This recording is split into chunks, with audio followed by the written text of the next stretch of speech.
Shanti.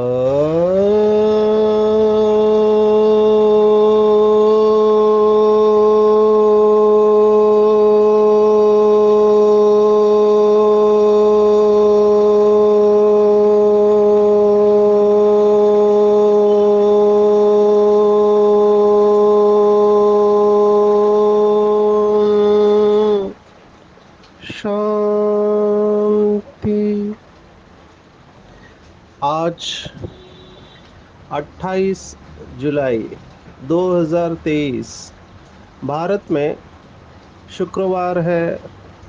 Today is 28th July 2023 and it's Friday in Bharat. आज की मुरली का जादुई रहस्य स्वयं को प्रेरणा देने के लिए Magical secrets of today's Murli for motivating the self। आज की साकार मुरली के साथ मम्मा के भी महावाक्य है। आज की साकार मुरली हम 7 शब्दों में समराइज कर सकते हैं। पूरा स्पष्टीकरण इन 7 शब्दों के ऊपर हम जाएंगे। बाबा ने आज विशेष शब्द इस्तेमाल किया है और वो शब्द है महारोगी। अच्छा शब्द नहीं है, क्योंकि लौकिक में महारोगी ये जो शब्द इस्तेमाल करते हैं, महाराष्ट्र में तो महारोगी माना जिसको कुष्ठ रोग हुआ है या लेप्रेसी हुई है, तो सबसे बुरी बीमारी ये मानी जाती है। क्योंकि पहले तो इसका इलाज नहीं था। आजकल तो बहुत अच्छी दवाइयाँ आई हुई है। तो महारोग माना जो डिफिकल्ट टू ट्रीट कंडीशन है, जिससे शरीर भी खराब हो जाता है और लाइलाज ऐसे बीमार हम हो गए हैं। तो महारोगी के बाद शब्द आता है रोगी। एक स्टेप ऊपर बीमार है लेकिन महारोगी नहीं है। रोगी के ऊपर आता है। ये रोगी और महारोगी बनने का कारण ही है कि वियोगी बन गए। परमात्मा से बुद्धि योग न होने के कारण हम रोगी और महारोगी बन गए। वियोगी के बाद की स्टेज है योगी। हम योग लगाने की कोशिश कर रहे हैं।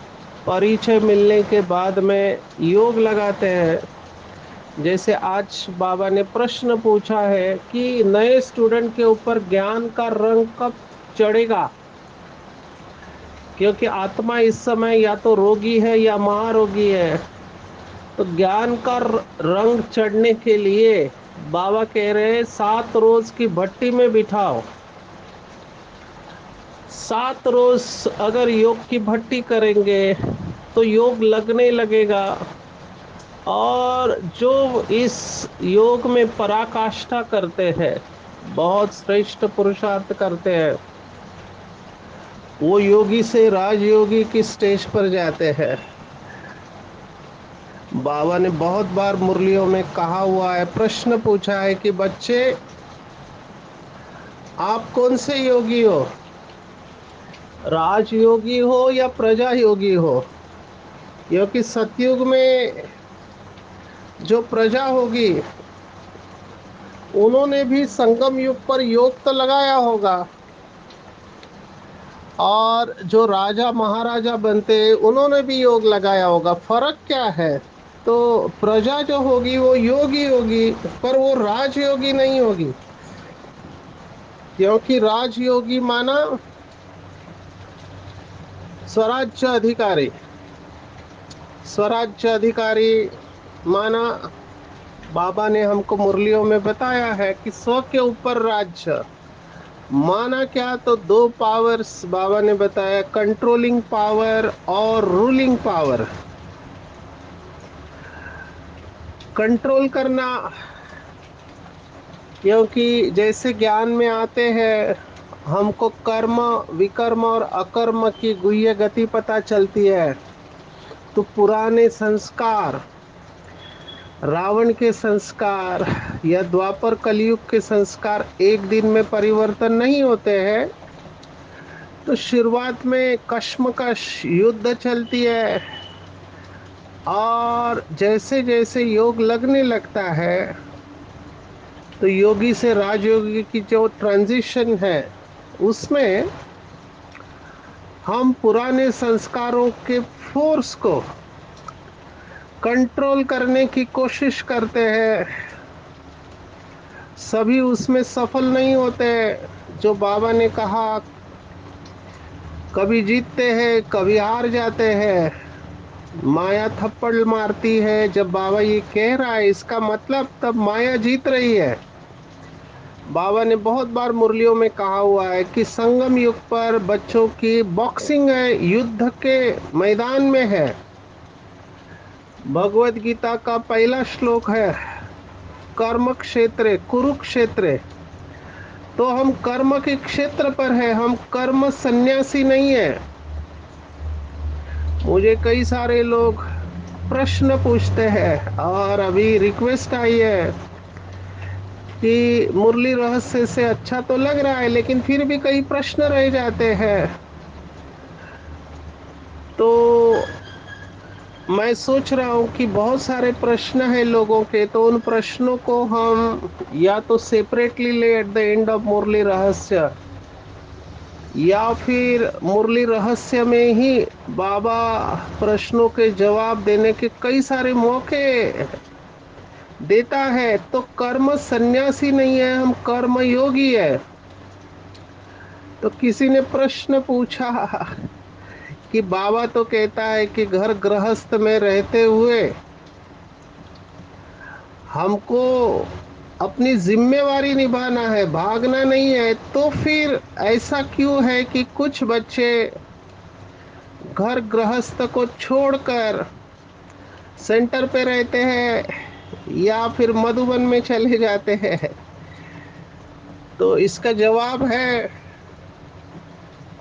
जवाब आपको समझना पड़ेगा अच्छी तरह से कि बाबा ने श्रीमत हर एक को अलग अलग दी हुई है, सभी के लिए एक ही श्रीमत नहीं है। और श्रीमत को हमको स्थान, समय, व्यक्ति, परिस्थिति देखते हुए यूज करना है। हर एक का कर्म बंधन अलग अलग है, हम उसको जनरलाइज नहीं कर सकते। शुरुआत में भट्टी बननी थी, तो भट्टी बननी थी तो उस समय बहुत सारे परिवार के परिवार आ गए, उसमें से कई परिवार नहीं आए, लेकिन कुछ लोग आ गए। तो ये उस समय भट्टी बननी थी, तो कुछ एक दादियाँ छोटे बच्चों को छोड़ के आ गई है।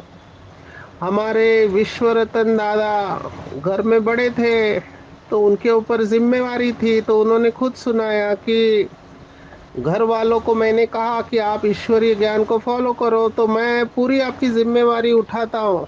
उन्होंने नहीं कहा तो ये समर्पित हो गए। ऐसे हर एक के कोई ना कोई कर्म बंधन अलग अलग थे, तो उस अनुसार उनको श्रीमत मिली थी। तो उस समय तो सभी आ गए, अभी परिस्थिति अलग है। अभी हर एक की परिस्थिति, अगर आप घर गृहस्थ में हैं तो बाबा ने कभी किसी को नहीं कहा कि घर गृहस्थी को छोड़ो, क्योंकि शुरुआत में तो भट्टी बननी थी, लेकिन अभी मेजॉरिटी है। तो बाबा ने फिर भी कहा है कि किसी की लगन है और किसी को बंधन है, तो वो आत्मा जितना बाबा से योग लगाते जाएगी, उसका कर्म बंधन समाप्त हो जाएगा। लेकिन सबके लिए ये नहीं है। तो एक श्रीमत सबके लिए लागू नहीं पड़ती है। आप थोड़ा विजुअलाइज करो, अगर सभी जितने भी बाबा के बच्चे विश्व में हैं, घर गृहस्थ में रहते हैं, अगर वो सब घर बार छोड़ के आए तो क्या हो जाएगा? जैसे शुरुआत में हंगामा हुआ था। तो ये प्रैक्टिकल नहीं है और पॉसिबल भी नहीं है। क्यों? क्योंकि हमको समाज में रह के समाज की आत्माओं को मैसेज देना है बाबा का, तो ये जरूरी भी है और सभी की वो स्टेज भी नहीं है। इसीलिए आज की मुरली को अच्छी तरह समझना। महारोगी से रोगी, फिर उससे आते हैं वियोगी, फिर योगी, फिर राजयोगी, माना जो कंट्रोल करते हैं। और कंट्रोल करते करते वो कंट्रोलिंग पावर के साथ उनके पास एक दूसरी पावर आने लगती है, जिसको कहते हैं रूलिंग पावर। कंट्रोल करना, रूल करना, दोनों में फर्क है। कंट्रोल में आपके अंदर फोर्स आ रहा है, पुराने संस्कार इंद्रियों के ऊपर प्रेशर डाल रहे हैं विकर्म कराने के लिए, मनसा से, वाचा से, कर्मणा से। और बाबा ने हमेशा कहा है कि मनसा में तूफान आएंगे, क्योंकि स्टेप्स ही है। पहले मन में विचार आता है, फिर मुख से निकलता है, फिर हाथ और पैर जाते हैं, और वो फिर पाप कर्म हो जाता है। एक वायरल मैसेज आया था व्हाट्सएप पे, बहुत सुंदर था, सभी को लागू पड़ता है। वो कहते हैं, आम की बाग में आंखों ने आम को देखा, तो आंखों ने देखा और पैर गए, तो पैरों को चलने के लिए प्रेशर देने वाली कौन बनी? आंखों से जो गया चित्र अंदर, पैर गए। पैर तो पेड़ के पास गए, लेकिन पैर तोड़ नहीं सकते, तो हाथों ने तोड़ा। आप देखो, सभी कर्मेंद्रियां एक दूसरे को सहयोग दे रही है, क्योंकि मालिक चाहता है खुश होना आम खा के। तो आंखों ने देखा, पैर गए, हाथों ने आम को तोड़ा, मुंह ने चखा। खाया किसने? स्वाद लिया मुंह ने। अभी यहाँ पे थोड़ा एडिक्शन के बारे में बताते हैं कि जो भी एडिक्शन है, फूड एडिक्शन की बात ले लो। एडिक्शन या नशा केवल बीड़ी, सिगरेट, शराब, ड्रग्स, अफीम, चरस, गांजा, इनका नहीं होता है। नशा बिहेवियर का भी एडिक्शन होता है। तो उसमें फूड एडिक्शन एक बहुत बड़ा सब्जेक्ट है, खास करके आजकल इंडस्ट्रियल फूड बने हुए हैं। क्यों आजकल के बच्चे फास्ट फूड खाते हैं? फास्ट फूड में जितने भी फास्ट फूड है, उसका एडिक्शन हो गया है, इंडस्ट्रियल फास्ट फूड एडिक्शन। क्योंकि उसमें ऐसे पदार्थ डाले जाते हैं जिससे कि बार बार खाने का दिल करता है। तो ये एडिक्शन की स्टेज पर गए। कई लोगों को मीठा खाने का दिल करता है, तो ये क्या है? मुंह ने खाया या चखा, तभी उस बाग में माली था, उसको पता चला किसी ने आम को तोड़ा है, तो वो डंडा लेके आया और उसने डंडे से मारा। डंडा पड़ा पीठ के ऊपर। लेकिन जैसे ही डंडा पड़ा, दुख हुआ, तो आंख से आंसू आ गए, क्योंकि देखा था आंख ने। तो ये कर्मों की गति है। यहाँ पे मैसेज यही है कि पहले थॉट आता है, देखा, और ये पूरा चक्र घूम गया। सभी कर्मेंद्रियों ने सुना नहीं, क्योंकि आगे तकलीफ हो सकती थी। अभी आम को बाजू में रखो। जो भी भाई बहनें कहते हैं कि हमारी दृष्टि वृत्ति चंचल होती है, तो वो देह को देखते हैं, पुराने शरीरों को देखते हैं। तो आंख ने देखा, मन में संकल्प आएगा, विकार का संकल्प, तो फिर कर्मेंद्रिया चंचल होने लगेंगी, और कर्मेंद्रिया प्रेशर डालेगी आत्मा के ऊपर विकर्म करने के लिए। अब ये हाथ और पैर फिर गलत काम करने के लिए आगे बढ़ेंगे। बाबा तो ये सब बातें ओपनली कहता है। बाबा ने एक मुरली में कहा था, कई लोगों को लगता है, खास करके कुमार कुमारियों को थोड़ा अटेंशन रखना चाहिए, क्योंकि गृहस्थी तो अनुभव कर चुकी है कि इसमें कुछ है नहीं, अल्पकाल का सुख है। लेकिन जो नए नए बच्चे रहते बाबा के, तो उनके सामने, खास करके कुमार कुमारियों के सामने ऐसे संकल्प आ सकते हैं। सभी ऐसे नहीं होते हैं। बाबा के कई बच्चे मैंने देखे एकदम पवित्र है, जैसे कि उनको टच करने की देरी थी, पहले ही बाबा के पास आने के पहले भी वो संपूर्ण पवित्र जीवन जीते थे, और बाबा मिलते ही फिर क्या कहना, ऐसे भी बाबा के बच्चे हैं। लेकिन कुछ ऐसे हैं जिनके सामने ये विकार परेशान करते हैं। तो बाबा ने कहा मनसा में तूफान आएंगे, कर्मेंद्रियों के ऊपर प्रेशर आएगा। अभी ये युद्ध चलता रहता है, माया प्रेशर डालती है। तो शुरुआत में कंट्रोलिंग पावर, ज्ञान और योग की शक्ति, और धीरे धीरे फिर एक ऐसी अवस्था आती है कि फुल स्टॉप, आत्मिक दृष्टि पक्की हो जाती है और पता चलता है कि ये आत्मा है। तो शरीर का आकर्षण समाप्त होने लगता है। अभी इसमें कई लोगों को कई साल लगते हैं और कई कुछ दिनों में ही इसके ऊपर विजय प्राप्त कर लेते हैं। इसमें तुलना नहीं करनी चाहिए, हर एक की स्टेज अलग है। साइकोलॉजी में हम कहते हैं हर एक का बचपन अलग गया हुआ है,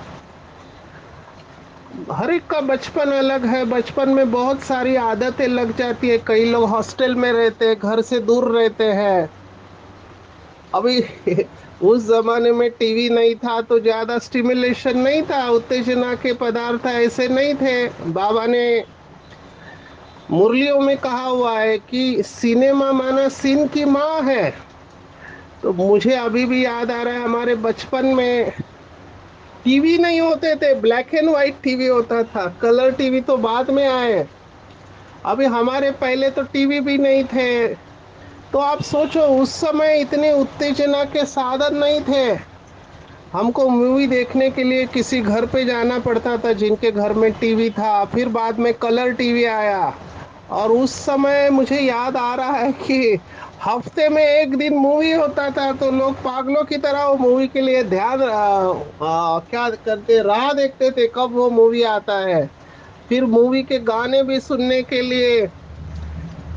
लेकिन उसके पहले की जनरेशन को ये नहीं था, और इतना ओपनली काम विकार नहीं दिखाते थे। आज आप सोचो, आजकल के बच्चों का कोई दोष नहीं, क्योंकि हाथ में ही उनको डिवाइस मिल गया है।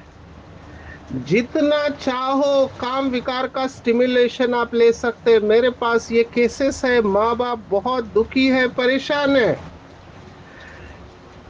सोशल मीडिया भी इससे बचा नहीं है, कई सारे चैनल इसके ऊपर काम कर रहे होते हैं। गलती से भी आपने कोई ऐसा सॉफ्टवेयर डाउनलोड कर दिया तो पता नहीं कौन से फोटोज और वीडियोस आपके मोबाइल के अंदर घुस जाएंगे। तो ये है काम की चरम सीमा, जो हम समझ सकते हैं कलयुग का अंतिम समय है। तो आजकल के बच्चों को दोष देने का कोई मतलब नहीं, उनको चारों तरफ से यही स्टिमुलेशन मिल रहा है। तो जो बाबा के बच्चे हैं जिनके अंदर कंट्रोलिंग और रूलिंग पावर नहीं है, वो माया के प्रभाव में आ जाएंगे।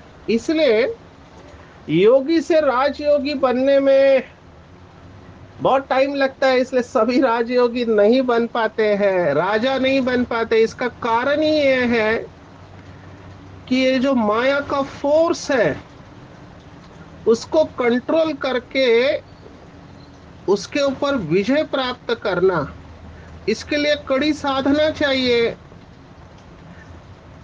कर सकते हैं लेकिन बहुत अटेंशन रखना पड़ता है, बहुत वैराग्य की पावरफुल स्टेज चाहिए। वही आत्माएं राजयोगी, और उन राजयोगी में से माना वो राजयोगी इतने पावरफुल होंगे कि स्टॉप माना स्टॉप। बाबा ने एक मुरली में कहा, आप गाड़ी चला रहे हैं, आपने यहाँ पर ब्रेक मारा और आगे जाकर रुकी गाड़ी, जहां आप चाहते थे वही नहीं रुकी, तो सामने वाली गाड़ी को ठोक देंगे, एक्सीडेंट हो जाएगा। तो भले आपका ब्रेक लग रहा है लेकिन देरी से लग रहा है तो भी फेल समझो। बाबा ने मुरली में बहुत बार कहा है कि लास्ट का पेपर एक सेकंड का होगा।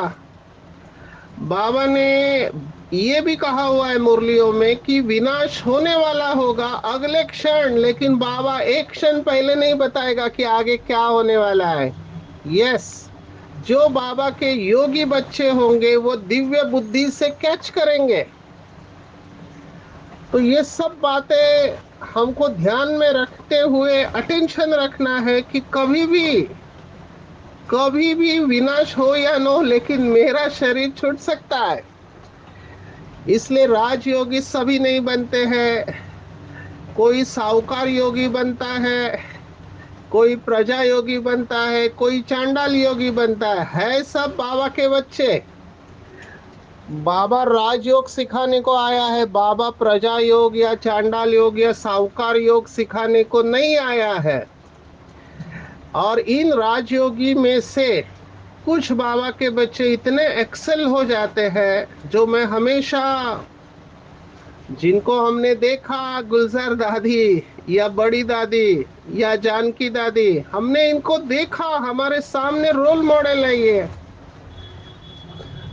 गुलजार दादी के साथ पता नहीं क्या, ऐसे मुझे लगता है कोई कनेक्शन है, क्योंकि मेरा पहला दिन ग्लोबल हॉस्पिटल का माउंट आबू में, फर्स्ट डे, और दादी आई थी हॉस्पिटल में। हमको डॉक्टर प्रताप मिदा ने कहा दादी सबसे मिलने वाली है, विशेष डॉक्टरों से। तो मैं नया नया था, मैं गया तो दादी डॉक्टर्स को बैच दे रही थी और मैं लाइन में सबसे पहला था। तो वहां की एक अकाउंटेंट बहन, इनने कहा ये डॉक्टर्स के लिए आप इस लाइन में कहाँ खड़े हो? तभी डॉक्टर प्रताप मिदा ने कहा नहीं नहीं, ये नए डॉक्टर है, हमारे पास ज्वाइन हुए हैं। और मेरा पहला दिन गुलजार दादी ने पावरफुल दृष्टि दिया और सोने का बैच मुझे लगाया। तो मुझे लगा ये कोई तो शुभ शकुन है, इसमें कोई तो राज है। और आज जो मेरे व्हाट्सएप पे कनेक्टेड है वो सब जानते हैं कि व्हाट्सएप पे मैंने डीपी दादी का ही रखा है, क्योंकि वो भी मैं भाग्य ही समझता हूँ कि तीन आत्माएं भारत की थी, तीनों को दादी ने राखी बांधा था, उसमें से मैं एक था। वो बाकी के दो भक्ति मार्ग के हमारे रिलीजियस विंग के कॉन्फ्रेंस के आए थे, हिंदू महासभा के अध्यक्ष थे, और दूसरे थे जन्मेजय शरण जी, जो अयोध्या में राम मंदिर बन रहा है उनके मुख्य थे। तो इन तीनों को जो राखी बांधा उसमें से मेरा भी नंबर लग गया, पर मेरे लिए वो यादगार बन गया। तो गुलजार दादी की बहुत सारी विशेषता मैं देख रहा था। एक जो उनकी विशेषता मुझे बहुत अच्छी लगती है, निरसंकल्प देवता कहते हैं उनको, और बेहद की वैराग्य वृत्ति। जबकि सब कुछ पता है फिर भी चुप रहेंगे, ये बहुत बड़ी पावर होती है। आजकल जब मैं जाता हूँ सर्विस सेंटर पर तो मुझे ऐसे कई बाबा के बच्चे मिलते हैं, इवन व्हाट्सएप पे भी। तो वो हमेशा दिखाने की कोशिश करते हैं, नथिंग रॉन्ग, मैं इसको टिका नहीं कह रहा हूँ, वो दिखाने की कोशिश करते हैं कि उनको कितनी सारी बातें पता है। तो लेकिन दादी को मैंने देखा कि उनके अंदर ये भाव भी नहीं है कि मुझे दिखाना है कि मैं इतनी नॉलेजफुल हूँ और पावरफुल हूँ। दादी नेचुरल अवस्था में स्थित रहती है। और दादी की वैराग्य की स्टेज क्या कहना, मैंने बहुत बार सेशन में कहा है कि दादी बचपन में ही, आप सोचो, रिश्तेदार आते हैं लेकिन दादी देखते तक नहीं थी। और दादी का थॉट था कि एक बार पुरानी दुनिया पर थूक दिया, फिर चाटने को क्यों जाने का। अभी ऐसी जिसकी अवस्था है वो तो राजयोगी नहीं, उससे भी ऊपर जाते हैं, उनको कहते हैं महाराज योगी या परमहंस की उपाधि उनको दी जा सकती है। तो चेक करना चाहिए कि मैं कौन से स्टेज पर हूँ। महारोगी हूँ, जिनके मन के अंदर निरंतर काम विकार चलता रहता है, वहां से निकल गए तो रोगी की स्टेज पर आ गए। रोगी माना अभी भी बाकी के विकार है, परसेंटेज पे है। तीसरा, उसके बाद वियोगी माना कभी योगी कभी वियोगी। उसके बाद योग लगने लगा है, विकार अभी इतने परेशान नहीं करते हैं, लेकिन योग में रहते हैं, जिसको बाबा ने अलग अलग मुरलियों में अलग अलग स्टेजेस बताई है। जैसे एक मुरली में हम सब ने देखा दानी, महादानी और वरदानी। तो योगी के बाद राजयोगी और महाराजयोगी, ये लास्ट दो स्टेज में बहुत कंपटीशन है और बहुत कम बच्चे यहाँ पहुंच पाते हैं, क्योंकि ये प्रैक्टिकल है और इसके लिए स्वधर्म में रहकर अशरीरी बनना बहुत जरूरी है। यहाँ पे थोड़ा भगवत गीता का रेफरेंस देते हैं। भगवत गीता तीसरा अध्याय कर्मयोग। कल भी हमने तीसरा अध्याय देखा, वरदान। वरदान तीसरे अध्याय के 27वें श्लोक से था। आज आज का जो शुरुआत ही है, मीठे बच्चे पावन बनने के लिए स्वधर्म में रहो, ये तीसरे अध्याय का 35वां श्लोक है। श्रेयान स्वधर्म विगुणः परधर्मात् स्व अनुष्ठितात् स्वधर्म निधनम श्रेय परधर्म भयावह।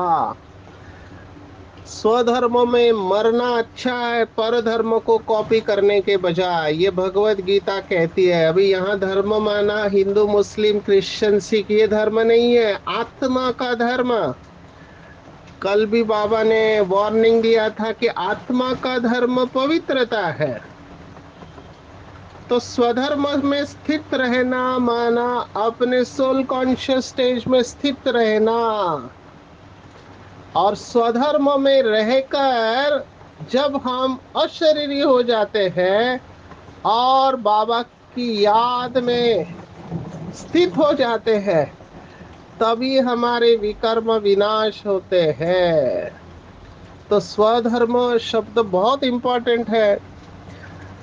आचार्य विनोबा भावे, जिनको सर्वोदया लीडर कहते हैं भारत के, उन्होंने स्वधर्माचरण ही बताया है। भगवत गीता का पूरा सार उन्होंने कहा स्वधर्म में रह के कर्म करना, और यही बाबा ने भी बताया हुआ है। क्योंकि सतयुग में भी, जैसे कल की मुरली में था, जीवन मुक्त अवस्था माने जीवन होगा लेकिन मुक्ति की स्टेज में होंगे।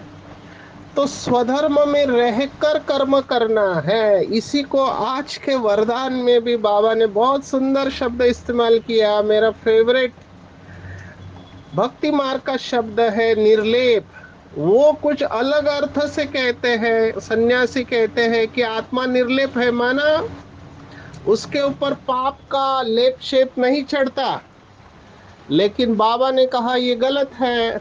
बाबा ने आज निर्लेप की व्याख्या दी है कि आत्मा निर्लेप नहीं है, लेकिन आत्म अभिमानी स्टेज निर्लेप, अर्थात माया के लेप व आकर्षण से परे है। अंडरलाइन करेंगे इस स्टेटमेंट को, लिख लेंगे इसको कि आत्मा निर्लेप नहीं है, लेकिन आत्म अभिमानी स्टेज निर्लेप है। माना जब हम सोल कॉन्शियस, माना आत्मा अभिमानी, माना केवल आत्मा समझना नहीं, लेकिन आत्मा के सातों ही गुण हमारे द्वारा रिफ्लेक्ट हो, खुद को और दूसरों को अनुभव हो, तब समझेंगे कि हम आकर्षण से परे हैं।